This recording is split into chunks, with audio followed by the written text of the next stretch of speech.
제목은 시온이가 다시 한번 읽어주세요. 제목. 시온이. 구원자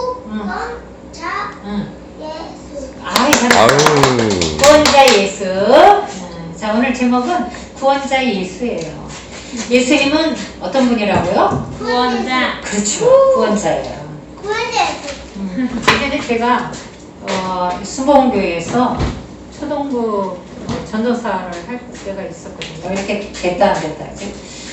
근데 아이들에게 성탄절이 크리스마스가 무슨 날이냐고 많이 물어보지요.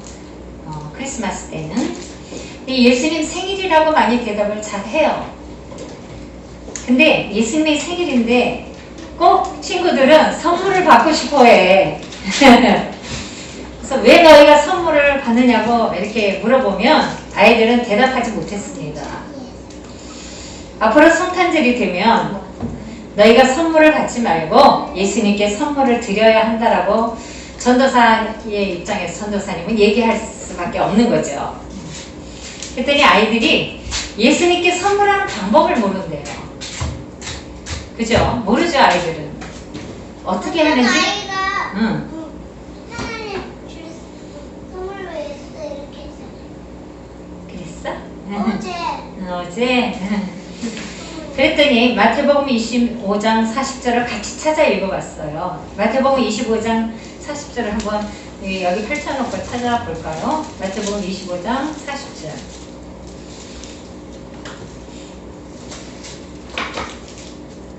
이제 앞으로 시온이가 이제 성우를 해야 돼.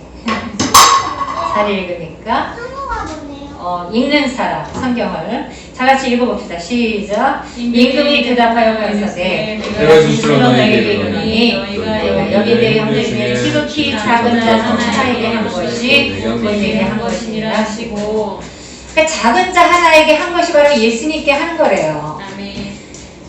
우리가 예수님께 직접 생일 선물을 드릴 수는 없지만 예수님을 믿지 않는 이웃에게 선물을 할 수 있거든요. 그랬더니 친구들이 아파트 경비원, 계단 청소하는 할머니, 또 해외에 굶주린 친구들, 또 예수님 안 믿는 친구들, 선물하고 싶은 이웃들의 이름이 여기저기서 쏟아져 나왔어요. 아이들이 지혜롭잖아요. 아이들이 뭐라 그럴까, 순전하니까 자기네 식으로 다 얘기를 하는 거예요. 아파트 경비원, 청소하는 할머니, 또 해외 난민 어린이들. 예수님이 이 세상에 왜 오셨을까? 그랬더니 친구들이 우리 죄를 대신해서 십자가에 죽으러 오셨어요. 그럼 성탄절은 기쁜 날일까? 슬픈 날일까? 기쁜. 그래, 기쁜 날이야. 그랬더니 어떤 친구들은 슬픈 날이에요. 예수님이 십자가에 죽으시니까, 우리 죄를 짊어지시고 죽으시니까 슬픈 날이에요 라고 얘기도 했지만, 많은 친구들이 기쁜 날이에요 이렇게 얘기를 했어요. 자, 기쁜 날이기도 하지만 예수님이 우리의 죄 때문에 죽으러 오시기 때문에 슬픈 날이기도 하다라고 우리 친구들은 생각을 한 거죠. 자, 성탄절은 예수님께 감사하면서도 한편으로 죄송한 날이에요. 그죠? 죄송한 날이기도 해요. 계속 지금 성탄절 시리즈를 하고 있습니다.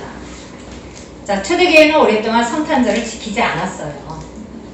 성탄절은 AD 354년, 예수님이 탄생하신 후에 354년에 로마 교회에서 시작이 됐다고 합니다. 그 다음에 로마에 있는 교회. 또 AD 379년에 콘스탄티노플 교회에서, 또 388년에 안디오크에서 이렇게 축하를 했다고 합니다. 점차 세계교회가 기념하기 시작했죠. 솔직히 예수님께서 태어나신 날짜도 정확지 않아요. 정말 12월 25일일까요? 날짜도 정확히 알 수가 없는 거예요. 그래서 있잖아요, 어머니. 그러네. 그래서 지역에 따라 지키는 날짜도 다릅니다. 우리는 25일로 그렇게 해놓은 거지. 그치? 자, 물론 날짜가 중요한 게 아니에요. 우리가 기념해야 할 것은 12월 25일이라는, 자, 여기 쳐다봐 주세요. 12월 25일이라는 날짜가 아니라 25일 예수님께서 세상에 오신 사건 그 자체가 중요한 거예요. 아멘. 날짜가 중요한 거예요. 아멘. 예수님께서 세상에 오신 그 사건 그 자체가 중요한 겁니다. 18절을 읽어보면 예수 그리스도의 나심은 이러하니라 그 모친 마리아가 요셉과 성혼하고 동거하기 전에 성령으로 잉태한 것이 나타났더니 여기서 나심, 예수 그리스도의 나심이라고 그랬습니다. 나심이라고 번역한 히브리어는 게네시스입니다. 차에만 게네시스가 있는 게 아니에요. 아니 아파트. 이 나심이라는 단어는 히브리어로 게네시스라고 합니다. 바로 출생, 기원이라는 뜻이죠. 그런데 성경 창세기가 바로 게네시스잖아요. 아시죠? 그죠? 성경 창세기가 게네시스라는 거 아십니까? 게네시스라고도 해요.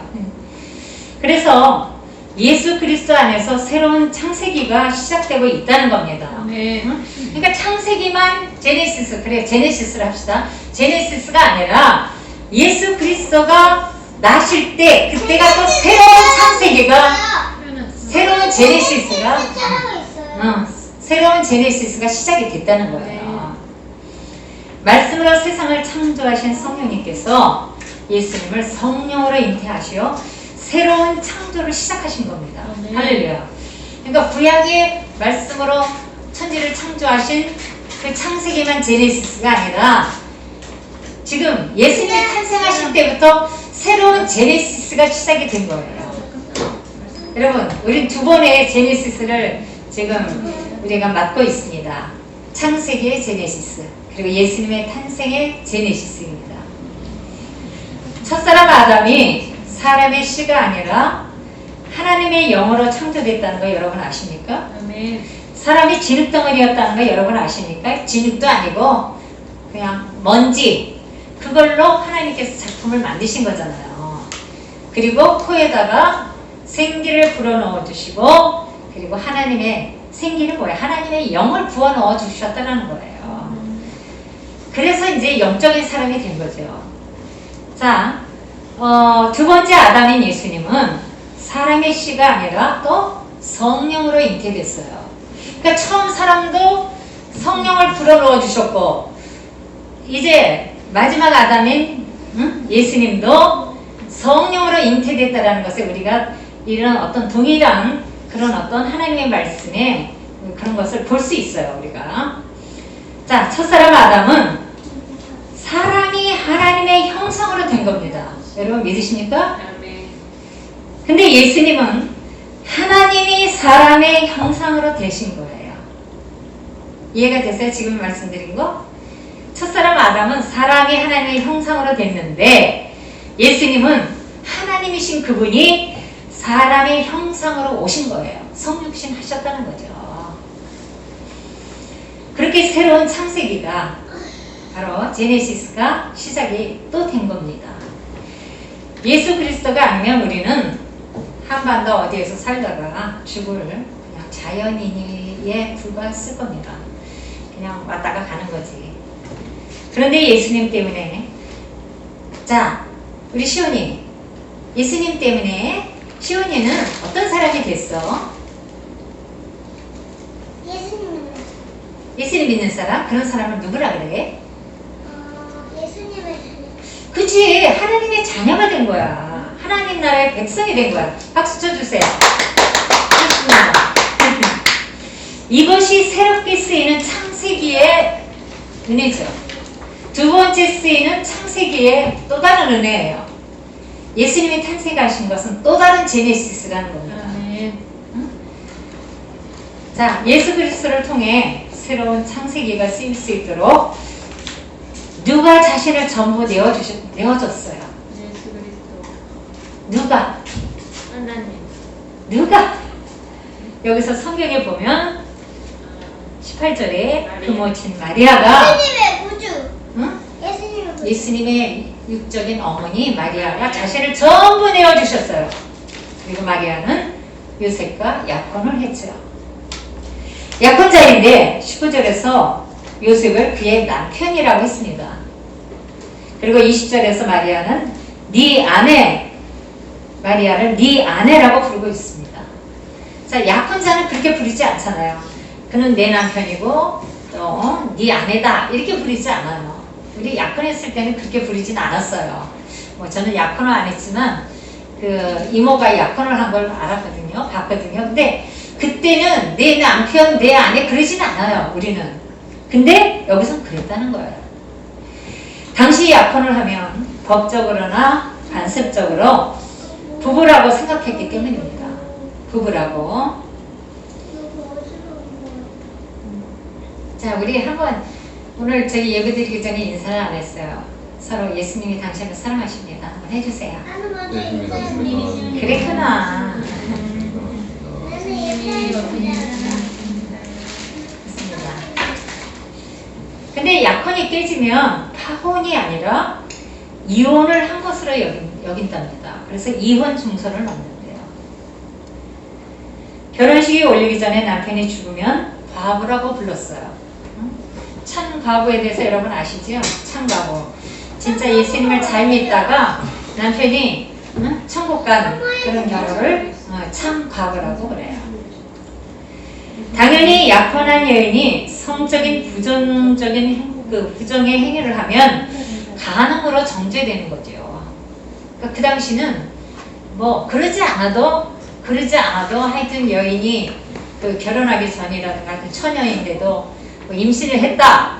그러면 이거는 뭐 성적으로 부정한 여인이라고 생각을 하는 거죠. 그런데도 마리아는 하나님 일에 자신을 내어드렸습니다. 어떻게 이런 순종이 가능했을까요? 갑자기 물론 성령으로 잉태된 거지만 갑자기 배가 불러오고 너무 기가 막혔을 것 같다라는 생각이 들어요. 어떻게 이런 일이 가능하지? 응? 자기는 분명 나쁜 짓을 하지 않았어. 근데 남편들 요셉도 자기를 믿어주는 것 같지 않아. 조용히 끄끄자 하려고 얘기하고 있어. 난 뭐야? 이렇게 생각을 할 수가 있어요. 어떻게 이런 순종이 가능했을까? 누가복음 1장 38절에 보면 마리아가 이르되 주의 여정이오니 말씀대로 이루어지리다. 이렇게 얘기하니까 천사가 떠났대요. 주의 여정이오니. 마리아의 순종은 하나님 앞에서 자신의 정체성을 마리아는 확실히 알았다는 거예요. 그는 뭐라고 얘기했어요? 여종이라고 했습니다. 뭐 하나님이 자녀다 뭐 그런 얘기하지 않고 저는 주의 여종이오니. 그녀는 자신을 주님의 여종으로 여기고 순종한 거예요. 그녀는 진정한 하나님의 종이었습니다. 할렐루야. 우리가 다 직함을 갖고 있어요. 목사 하나님의 종이에요. 응? 전도사 하나님의 종이에요. 그렇다면 집사님이 하나님의 종이 아닐까? 하나님의 종이에요. 우리 원빈 팀장이 하나님의 종이에요. 아멘. 우리 시온이 어린이 키즈 세대 하나님의 종이에요. 아멘. 여러분 우리는 정체성이 확실해야 됩니다. 아멘. 그래야 우리가 마리아처럼 순종할 수 있는 거예요. 마리아 기가 막혔을 거예요. 그럼에도 불구하고 제가 주의 여정이오니 말씀대로 이루어지리다. 이렇게 지리이다. 이렇게 순종의 고백을 하고 순종했어요. 그녀는 진정한 하나님의 종이었습니다. 종은 높은 자리에서 대접을 받는 사람이 아니에요. 마리아처럼 자신을 주인에게 내어주는 사람이 종입니다. 여러분은 주님의 종입니까? 아멘. 그러면 여러분의 전부를 주님 앞에 내어드릴 수 있어요? 아멘. 그래야 합니다. 자, 여기 마리아 말고 또 다른 인물이 나오죠. 의로운 사람? 의로운 사람 요셉에 대해서 나옵니다. 19절은 19절 우리 원빈 팀장님이 좀 읽어주세요. 저기 찢어져가지고요. 저기 할머니 얘기가 너무 재밌대요. 그의 남편 요셉은 의로운 사람이라 그를 드러내지 아니하고 가만히 끊고자 하여 20절 21절 다 읽어요? 이 일을 생각할 때 주의 사자가 현명하여 이르되 다윗의 자손 요셉아 내 아내 마리아 데려오기를 무서워하지 말라. 그에게 잉태된 자는 생명을 입은 것이라. 아들을 낳으리니 이름을 예수라 하라. 이는 그가 자기 백성을 그들의 죄에서 구원할 자이심이라 하니라. 아멘. 그럼 어떻게 읽었어 아까는? 그걸 따라서 읽었어요. 따라서? 자, 요셉은 여기서 보면 의로운 사람이라 이렇게 설명하고 있습니다. 19절에 보면 성경은 요셉을 의로운 사람이라고 얘기합니다. 요셉은 평소에 하나님의 말씀대로 반듯하게 살았던 사람이에요. 자, 그러면 부천부수죠. 응? 그의 남편 요셉, 그의 아내 마리아가 전부 하나님의 말씀대로 반듯하게 살은 하나님의 종이었다는 거예요. 여러분, 우리도 하나님의 말씀대로 반듯하게 사는 하나님의 종이 되십시다. 할렐루야. 제일 중요한 문제예요. 그냥 주님이 하라면 하고 가라면 가고 순종하라면 순종하는 절대 순종이 우리에게 있어야 합니다. 우리가 하나님의 종이라면, 우리가 주님의 종이라면. 근데 그렇지 않잖아요. 내가 하고 싶을 때 하고 싶은 대로 할 때가 많이 있잖아요. 요셉처럼 살다 보면 어떤 상황 가운데 우리가 요셉처럼 이제 그렇게 주님의 종으로, 마리아처럼 주님의 종으로 그렇게 살아간다면 어떤 상황 가운데서도 다시 오실 주님을 만날 수 있게 될 것입니다. 할렐루야. 저는 그 애니메이션 거기 휴거의 그 영화를 보면 어떤 자매가 천사들이 나팔을 보니까 너무너무 기대했던 그 모습이 그대로 나타났잖아요. 얼마나 정말 고난 가운데 핍박받으며 그렇게 살았을까. 여러분, 예수님이 오시기 전에 안나라는 여인을 여러분 아십니까? 금식하며 메시아를 기다린 여인이에요. 나이가 꽤 있었어요. 그죠? 나이가 아마 한 70, 80 뭐 이렇게 되지 않았을까. 정말 안나라는 여인은 메시아의 오심을 금식하면서 기다렸던 과거예요. 그야말로 참 과거예요. 우리가 주님의 다시 오심을 보려면 마리아처럼, 요셉처럼, 안나처럼 정말 주의 종으로서 살아야 되는 거죠. 할렐루야. 요셉이 고민을 많이 했을 거예요. 만약 결혼하지 않으면 임신만 시키고 버렸다는 비난을 받을 것이며 틀림없어요. 누가 시켰는지 그동안에 마리아를 보면 굉장히 정결한 여인인 거 사람들이 다 보고 알고 있잖아요. 근데 요셉도 그러긴 했죠. 그렇지만 만약에 결혼하지 않으면 저기 나쁜 짓만 하고 임신만 시키고 버렸다라는 비난을 받을 수밖에 없어요. 요셉이. 그렇다고 가늠한 여인을 데리고 와서 살기도 힘들었을 것입니다. 배신감도 많이 들었을 거예요. 근데 요셉은 굉장한 그 딜레마에 빠져 있을 수도 있어요. 그 20절에 보면 이 일을 생각할 때 주의 사자가 현몽하여 가로되 다윗의 자손 요셉아 내 아내 마리아 데려오기를 무서워 말라. 저에게 잉태된 자는 성령으로 된 것이니라. 상상이나 할 수 있겠냐고요. 상상이나. 물론 우리가 그 창세기에 보면은 아담에게 하나님께서 코에 생기를 불어 넣어 주셔서 하나님의 영의 사람이 된 거잖아요. 근데 성령으로 잉태되었다라는 게 믿어졌을까요? 그러니 얼마나 그 요셉이라는 사람도 얼마나 답답하고 컬컬하고 자기 여태까지 하나님의 종으로서 잘 살아왔고 하나님의 여정으로 잘 살아온 마리아를 아내로 맞으려고 하는데 이 웬 배신감인가. 그럴 수 있었을 거예요. 두렵고 괴롭고 답답했을 것입니다. 요셉은 율법대로 마리아를 정죄하거나 법정에서 결혼 지참금을, 그때는 그런 게 많이 있었잖아요. 결혼 지참금 반환을 요구할 수도 있었을 것입니다. 그런데 많은 권리를 포기하고 조용히 그냥 이혼 증서 써주고 그냥 조용히 끊고자 했다는 거예요. 근데 요셉은 긍휼이 많은 사람이었어요. 예수님의 아버지, 육신의 아버지가 긍휼이 많았다는 거에 대해서 우리가 초점을 좀 맞춰야 합니다. 그죠? 물론 육신의 아버지긴 하지만 그 아들을 어떻게 키웠을까? 긍휼과 사랑으로 키우지 않았을까? 라는 생각을 하게 됩니다. 그 어머니 또 어떻게 했어요? 또 의로운 사람이고 율법을 들이대면서 마리아의 삶을 무너뜨리려고 하지 않았습니다. 하나님의 말씀을 문자적으로 적용하는 것이 순종이 아니에요. 어느 때 우리는 하나님 말씀을 문자적으로 적용하려고 하잖아요. 그게 아니라 하나님의 뜻을 바르게 이해하고 순종하는 것이 참된 순종이라는 것이죠. 어느 때 우리 이해가 안 될 때가 있잖아요. 그러나 하나님은 그렇게 하라고 하시잖아요. 그러니까 하나님의 뜻을 우리는 바르게 이해하고 순종하는 모습이 우리에게 있어야 된다는 거예요. 나는 참 어느 때 선교 나가고 싶지 않아. 근데 하나님은 나가라 그래. 옹빈이를 얘기하는 건 아니에요. 응? 이런 상황 가운데 옹빈이가 좀 많이 힘들었을 거라 생각이 들고 반년 정도 같이 기도하기로 했어요. 어머니를 위해서. 어머니를 빨리 먼저 전도를 해놓고 응? 그리고 가야 될 것 같아요. 자, 하나님의 뜻을 바르게 이해하고 순종하는 것이 참된 순종이에요.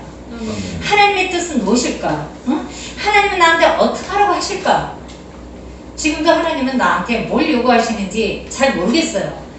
근데 이 나이에 별로 하고 싶지 않고 솔직히 돈도 들어갈 거고 뭐 여러 가지 하여튼 뭐 여러 가지 상황이 있잖아요. 그러나 주님의 뜻이라면 주님이 원하신다면 그걸 이해하고 순종하고 하는 것이 바로 참된 순종이라고 생각을 하게 됩니다. 요셉은 외면상으로는 율법에 불순종한 것처럼 보여요. 그죠? 그 가늠한 여인을 그야말로 가늠한 여인인 것처럼 보이는 그 여인을 데리고 와야 되니까. 그러나 하나님의 뜻이 여기 천사가 주의 사자가 현몽하여 가로되 그렇기 때문에 하나님이 개입하신 걸 알았어요. 그래서 네 안에 마리아 들여오기를 무서워하지 말라. 저는 성령으로 잉태하였다. 이렇게 얘기해 줬죠. 그래서 하나님이 개입하신 걸 알았기 때문에 마리아의 삶을 먼저 생각한 겁니다. 그러니까 중요한 건 내 삶에 하나님이 나한테 뭐라고 말씀하시나, 응? 하나님이 나한테 어떻게 개입하고 계시나, 이게 굉장히 중요한 거예요. 난 하고 싶지 않을 때도 많이 있어요. 저는 목사 연수 받고 싶지 않았습니다. 개척하고 싶지 않았습니다. 신학교 가고 싶지 않았고 신대원 가고 싶지 않았어요. 근데 지금도 또 뭔가가 아주 1년 내내 성령님이 저를 다루고 계시거든요. 그러면 성령님이 원하시면 해야죠. 뭔가를 해야죠. 자, 요셉은 주의 천사의 말에 귀를 기울였고 천사는 사람의 씨가 아닌 성령으로 잉태되었다는 것을 가르쳐 주었어요. 그리고 예수라는 이름을 붙여줬어요. 예수. 여기서 보면은 아들을 낳으리니 21절의 이름을 예수라 하라. 아주 다 가르쳐줬어. 천사가 나타나서 가르쳐줬으면 끝이지. 응? 사람들이 볼 거 아니야. 아직 결혼도 안 했는데 배는 불러오는 거예요. 그러니까 손가락질 할 거예요. 근데 천사가 얘기했기 때문에, 개입을 했기 때문에, 하나님이 개입을 하셨기 때문에 요셉은 순종을 한 거죠. 조용히 끊으려고 그랬는데 이름까지 가르쳐줬어. 네 뱃속에, 마리아의 뱃속에 있는 애기는 성령으로 잉태되고 예수라는 이름을 붙여라. 응? 그 예수라는 이름이 21절에 보면 그가 자기 백성을 저희 죄에서 구원할 자다. 아예 정확하게, 그러니까 예수라는 이름이 그 이름인가 봐요. 응? 저희 백성을 죄에서 구원하실 분. 이 아이의 출생의 목적은 바로 구원입니다. 할렐루야. 사람을 죄에서 구원하는 일은 하나님만이 하실 수 있는 거예요. 그러니까 하나님이시라는 거예요. 이해가 되십니까? 자, 하나님이다. 그래서 성령으로 잉태됐고, 그래서 이제 예수라는 이름을 붙여라. 예수라는 이름은 저희 백성을 죄에서 구원하실 분이라는 뜻이다. 구원자다. 메시아다. 가르쳐준 거예요. 예수님은 자기 백성을 구원하시기 위한 속전으로 몸값으로 이 땅에 오신 것입니다. 할렐루야. 몸값으로. 그걸 속전이라고 그러죠. 속전. 그리고 그거가 뭔데요? 응? 값으로가 뭐냐? 예수님을 십자가에 죽으시면서 죽게 하시고 우리의 죄를 용서하셨잖아. 그래서 그거를 대신 십자가에 죽으셨다. 그걸 몸값이라고 해. 이거 쓰는 이따가 또 얘기해 줄게. 결론을 맺습니다. 그 이름은 또 임마누엘입니다. 할렐루야. 아멘. 23절에 보면 처녀가 잉태하여 아들을 낳으리니 그 이름은 임마누엘이라 하리라. 아멘. 결론은 또 예수라는 이름은 구원주인데 하나님이시란 뜻인데 메시아라는 뜻인데 또 다른 이름이 임마누엘이라는 거예요. 할렐루야. 아멘. 근데 그러면서 이를 번역한즉 하나님이 우리가 함께 계시다라는 겁니다. 아멘. 할렐루야. 그 이름은 임마누엘이다. 하나님이 너와 함께 계신다는 거야. 예수는 메시아고 구원주고 그 예수 시온이 조용히 그 메시아가 그 구원주가 하나님이신데 너희와 함께 계시러 함께 계신 분이다. 이런 거예요. 이해가 되십니까? 이 모든 일은 즉흥적으로 일어난 일이 아닙니다. 하나님께서 선지자들을 통해 약속하신 말씀을 이루는 거예요. 여러분 이사야 선지자, 미가 선지자, 많은 선지자들이 예언을 다 했잖아요. 사람들은 종종 왜 예수만 구원자인가? 라고 묻습니다. 비그리스도인이 그렇게 묻죠. 왜 다른 종교에는 구원이 없냐고 물어요. 바로 임마누엘 때문입니다. 하나님이 우리와 함께 하시기 때문에 구원주는 예수님밖에 없는 거예요. 할렐루야. 그 이름조차 자기 백성을 위해서 구원할 자. 근데 또 임마누엘 하나님이 너희와 함께 계신다는 거예요. 하나님이 함께 계십니다. 할렐루야. 하나님이 우리와 함께 계십니다. 아멘. 아멘. 자, 스스로 좀 해보세요. 아니, 서로에게 얘기하세요. 하나님은 우리가 함께 하십니다. 시작. 하나님이 우리 함께 하십니다. 하나님이 우리와 함께 하나님이 우리 하십니다. 함께 하십니다. 그래서 유일하게 기독교만 다른 거예요. 우리의 힘으로 구원을 받는 종교가 아니에요. 예수님을 구원자를 믿으면 구원을 받는 겁니다. 아멘. 그분이 하나님이세요. 근데 그분이 우리가 함께 계신다라는 거예요. 아멘. 그 이름조차 우리의 죄를 구원하실 분이라는 겁니다. 성령으로 잉태되어 사람이 되신 바로 하나님이신 예수 그리스도. 유일한 구원자시며 임마누엘의 하나님이십니다. 할렐루야. 아멘. 그분은 바로 하나님이 여기 지금 우리가 함께 계십니다. 할렐루야. 아멘. 예수님 없이 임마누엘은 없어요. 예수님이 누굽니까? 하나님이시잖아요. 근데 예수님이 없으면 임마누엘은 없는 거예요. 하나님은 우리가 함께 하실 수가 없는 거예요. 임마누엘 없이는 하나님이 우리가 함께 하시지 않고는 구원도 없는 거예요. 함께 하셨기 때문에 십자가에 죽으신 거죠. 아멘. 그죠? 그래서 임마누엘 없이는 구원이 없는 거예요. 그래서 예수님은 저희 백성을 구원할 구원주, 그 다음에 우리와 함께 하신 하나님이십니다. 아멘. 그렇기 때문에 이 세상에 어떤 누구도 예수 외에는 구원이 없다라는 거예요. 차별 금지법에 이제 걸리는 거예요. 이런 마음의 문제. 그런 걸 어떻게 해요? 우리 안에, 여러분 안에 예수님이 계십니다. 할렐루야.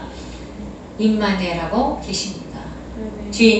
주님으로 구원주로 하나님이 우리 마음 가운데 계십니다. 이게 바로 기독교의 핵심이에요. 그렇잖아요? 기독교의 핵심은 하나님이 우리와 함께 하신다는 거예요. 아멘. 그리고 그분이 하나님이시고 십자가에 죽으셔서 구원주가 되셨다는 겁니다. 아멘. 이게 다른 거예요. 자, 여러분 오늘 우리가 이제 성탄절 한 달 동안 시리즈로 쭉 우리가 좀 들었는데 올해부터는 이제 내년부터는 다른 이제 말씀을 나눌 거지만 우리가 왜 예수님을 구세주로 모셔야 되고 왜 우리는 예수님만 사랑해야 되고 왜 우리는 예수님의 종으로 살아가야 하는가. 그리고 마지막 때는 벌써 갈렸는데 또 갈립니다. 갈리는 시대에 살아가고 있기 때문에 우리 정말 정신 차려서 예수님을 잘 믿어야 돼요. 염세인 전도사님이 저번에 거기 간사님들이 보면 다 비대면으로 얘기를 드리고 있다. 이렇게 얘기를 들었대요. 저도 비대면으로 기도회 해봤거든요. 기도회는 해봤어요. 엉망이에요. 솔직히 엉망입니다. 화장실도 갔다 오고 뭐 커피도 먹고 별짓을 다 해요. 그 자리에 가 있는 게 진짜예요. 네. 저와 여러분 정신 차려서 예수님을 믿을 때입니다. 우리는 주님의 남정이고 주님의 여정입니다. 마리아처럼 요셉처럼 우리는 어떻게 믿어야 될지를 그냥 말씀대로만 순종해야 되는 거예요. 말씀대로만. 저와 여러분 말씀대로 순종하십시다. 내년부터 더 정신 차려 예수님 잘 믿고 우리 승리하면서 나가는 저와 여러분 되십시다.